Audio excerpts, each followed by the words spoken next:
नमस्कार students. Video पर आप सभी छात्रों का स्वागत है। आज के इस वीडियो में आप सभी छात्रों को मैं क्लियर करने वाला हूं कि जो आपकी सीएम स्कॉलरशिप योजना है, ठीक है, सीएम स्कॉलरशिप योजना है, इसकी जो डेट है वो आपकी पोस्टपोन कर दी गई है। साथ ही में आपकी जो दूसरी स्कॉलरशिप योजना है, उत्तर मैट्रिक स्कॉलरशिप योजना, यानी जो छात्रवृत्ति योजना है, इसकी जो डेट है वो भी आपकी पोस्टपोन कर दी गई है। काफ़ी छात्रों के कमेंट आ रहे थे, जैसे कि यहाँ पर मैं बात करूँ बीएड के स्टूडेंट हो गए, साथ में आईटीआई के स्टूडेंट हो गए, उसी के बाद में जैसे यहाँ पर यूजी एंड पीजी जो ग्रेजुएशन जो स्टूडेंट कर रहे हैं उनके कमेंट आ रहे थे कि सर जो लास्ट डेट है वो क्या रहने वाली है। साथ ही में यहाँ पर चार नए नियम, ठीक है, क्या चार चार नए नियम भी यहाँ पर लागू किए गए हैं, और वो नए नियम क्या रहने वाले हैं वो भी यहाँ पर मैं आप सभी छात्रों को क्लियर करूंगा। काफ़ी इंपॉर्टेंट आज का वीडियो होने वाला है। अब देखो, फर्स्ट में तो आपको क्लियर करना चाहूँगा, जैसे कि आपको पता है दो स्कॉलरशिप योजना होती है, फर्स्ट है सीएम स्कॉलरशिप योजना और दूसरी आपकी है उत्तर मैट्रिक योजना। अब इसमें तो हर स्टूडेंट को, देखो पहले चीज़ें समझ लीजिए, फिर उसके बाद में बात करते हैं साथ में कौन कौन एलिजिबल रहता है। डेट है, डेट की मैं लास्ट में बात करूंगा, क्योंकि जो मैंने यहाँ पर ओपन कर रखा है ये ऑफिशियल पीडीएफ है या एक तरीके से नोटिस है जिसमें डेट आपकी पोस्टपोन की गई है। सीएम स्कॉलरशिप योजना में तो 5,000 रुपये आपको प्रतिवर्ष मिलते हैं। इसमें सभी कैटेगरी के स्टूडेंट अलाउ है, जैसे जनरल हो गया, ओबीसी हो गया, एसटी हो गया, एससी हो गया, एमबीसी हो गया, सभी स्टूडेंट इसमें एक तरीके से अप्लाई कर सकते हैं। साथ में उत्तर मैट्रिक जो योजना है इसमें एसटी के स्टूडेंट हो गए, एससी के स्टूडेंट हो गए, साथ में ओबीसी, ठीक है, ओबीसी बीपीएल के स्टूडेंट हो गए, ये स्टूडेंट यहाँ पर अप्लाई कर सकते हैं। साथ ही मैं आपको क्लियर करना चाहूँगा कि ओबीसी, ठीक है, क्या ओबीसी जो बीपीएल के साथ में ही ओबीसी की ऐसे स्टूडेंट जिनके लिए 17 नियम यहाँ पर 17 शर्तें लागू है, वो स्टूडेंट भी यहाँ पर अप्लाई कर सकते हैं। जैसे ईबीसी के स्टूडेंट हो गए जो कि अर्ध गुमंतु है या गुमंतु परिवार से जो बिलोंग करते हैं। साथ ही में ऐसे जो महिलाएं हैं जो कि एक तरीके से विधवा है और ओबीसी से बिलोंग करती है, वो भी यहाँ पर अप्लाई कर सकती है। जैसे कि आपको पता है कि बीएड में आपकी 27,000 रुपये है फीस है, वो आपकी रिटर्न हो जाती है। उत्तर मैट्रिक योजना को ही एक तरीके से समाज कल्याण विभाग योजना बोलते हैं, जिसको ऐसे ही की ऑफिशियल वेबसाइट पर जाकर आप भर सकते हो, ठीक है। ये चीज़ें आपकी क्लियर हो गई।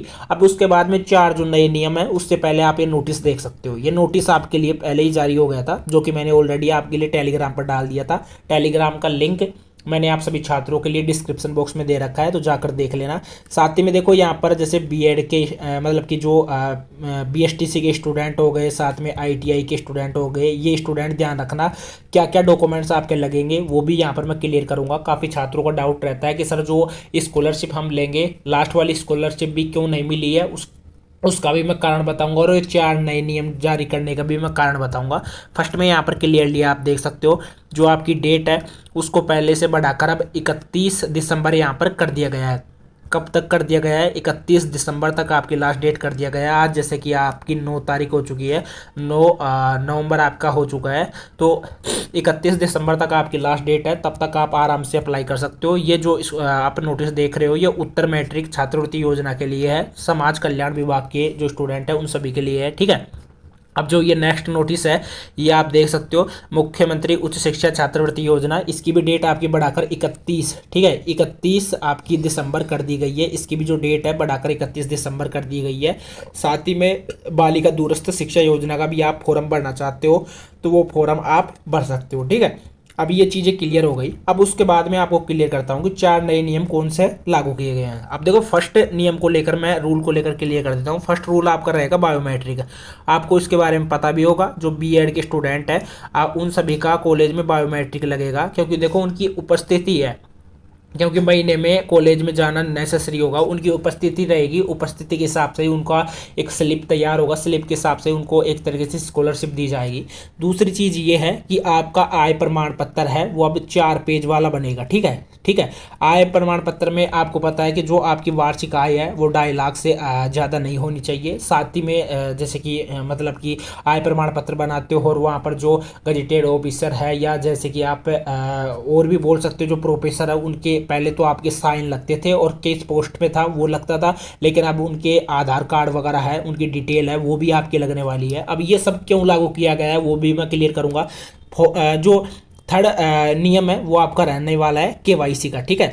केवाईसी का मतलब ये है कि अपने आधार कार्ड को हर आपका जो आईडी प्रूफ है उसके साथ में आपको ज्वाइन करवाना है। जैसे जन आधार कार्ड हो गया आपका, उसके बाद में बामासा कार्ड हो गया, आपका पहचान पत्र हो गया, या आपकी और भी जो डिटेल है सभी में आपका आधार कार्ड जुड़ा हुआ होना चाहिए, जिससे कि आपको केवाईसी एक तरीके से कंप्लीट होनी चाहिए। फोर्थ जो ऑप्शन है वो है आपका कि प्रत्येक स्टूडेंट को, चाहे कोई भी स्टूडेंट हो, इस साल एक ही छात्रवृत्ति आपको प्रोवाइड की जाएगी। ऐसा नहीं है कि पहले क्या होता था, काफ़ी स्टूडेंट एक तरीके से जैसे एसजेई की स्कॉलरशिप भी प्राप्त कर लेते थे, साथ में जो सीएम स्कॉलरशिप योजना है उसकी जो स्कॉलरशिप है वो भी प्राप्त कर लेते थे। तो एक स्टूडेंट कम से कम 2 से 3 स्कॉलरशिप एक साथ प्राप्त कर लेता था। लेकिन इस बार क्या होगा, अगर आपने एसजेई में अप्लाई कर दिया तो आप सीएम स्कॉलरशिप योजना में अप्लाई नहीं कर पाओगे। ये आप सभी छात्र ध्यान में रखना, ठीक है। ये चीज़ें क्लियर होगी। अब डॉक्यूमेंट्स का मैं आपको क्लियर कर देता हूँ। डॉक्यूमेंट्स में जैसे आपका आधार, जैसे आपका फर्स्ट में तो आपका आधार कार्ड हो गया, ठीक है। आधार कार्ड के बाद में सेकंड आपका फोटो हो गया, ठीक है। फोटो के बाद में आपका थर्ड आपका सिग्नेचर हो गया, ठीक है। सिग्नेचर के बाद में फोर्थ ऑप्शन आपका जैसे आय प्रमाण पत्र हो गया। आय प्रमाण पत्र का मैंने क्लियर कर दिया कि 4 पेज का होगा। उसमें आपके जो प्रोफेसर है, किसी भी गवर्नमेंट कॉलेज में जाकर आप वहाँ के जो लेक्चरर है, लेक्चरर से आप साइन करवा सकते हो 2 से, और उनके जो आधार नंबर है वो भी वहाँ पर लगेंगे। फोर्थ के बाद में जो फिफ्थ ऑप्शन आपका हो गया वो आपका हो गया जाति, ठीक है। जाति प्रमाण पत्र आपका इसमें लग सकता है।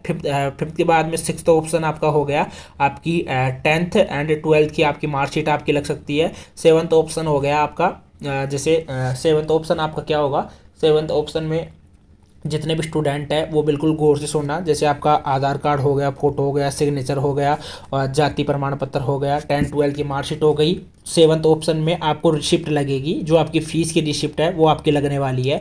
अब इसमें ध्यान रखना, जो पीटीटी के स्टूडेंट है या बीएसटीसी के स्टूडेंट है, जब आप कॉलेज में एडमिशन लोगे तो उस एडमिशन की जो मतलब की जो फीस है, फीस की स्लिप अपने पास रखना, क्योंकि ये स्लिप आपकी एक तरीके से अपलोड होगी डॉक्यूमेंट्स में जब आप छात्रवृत्ति स्कॉलरशिप के लिए अप्लाई करोगे, और ये स्लिप आपके पास में होगी तभी आपको एक तरीके से पैसा मिलेगा। अगर जैसे कोई फर्स्ट ईयर का स्टूडेंट है तो अपनी स्कूल में जाकर वहाँ से ले सकता है, ठीक है। और अगर कोई जैसे सेकंड ईयर का स्टूडेंट है तो अपनी कॉलेज में जाकर ले सकता है। तो ये नियम आप सभी छात्रों के लिए लागू होने वाले हैं। बाकी स्कॉलरशिप सभी छात्रों को मिलेगी, ऐसा नहीं है, ठीक है। और बाकी लास्ट ईयर नहीं आने का कारण ये है, अब देखो ये नियम लागू करने का कारण ये है कि आप सभी छात्रों के लिए सुरक्षा ज़्यादा प्रदान की जाए, क्योंकि यहाँ पर फ्रॉड ज़्यादा चल रहा है, ठीक है। काफ़ी ज़्यादा फ्रॉड चल रहा है। एक स्टूडेंट 2 से 3 स्कॉलरशिप के लिए अप्लाई कर रहा है और उसको मिल रही है, काफ़ी मित्र वाले दिलवा देते हैं, कुछ भी करके वो दिलवा देते हैं। फर्जीवाड़ा ज़्यादा चल रहा है, तो इस वजह से ये ज़्यादा रूल एंड इंस्ट्रक्शन ज़्यादा लागू हुई है, यही इसका कारण है। बाकी इस वीडियो को ज़्यादा से ज़्यादा अपने दोस्तों के साथ शेयर जरूर करना, जिससे उनको भी पता लग जाए कि जो डेट है वो बढ़ाकर 31 दिसंबर आप सभी छात्रों के लिए कर दी गई है, ठीक है। आज के इस वीडियो में इतना ही, मिलते हैं किसी नेक्स्ट वीडियो में, तब तक के लिए जय हिंद जय भारत।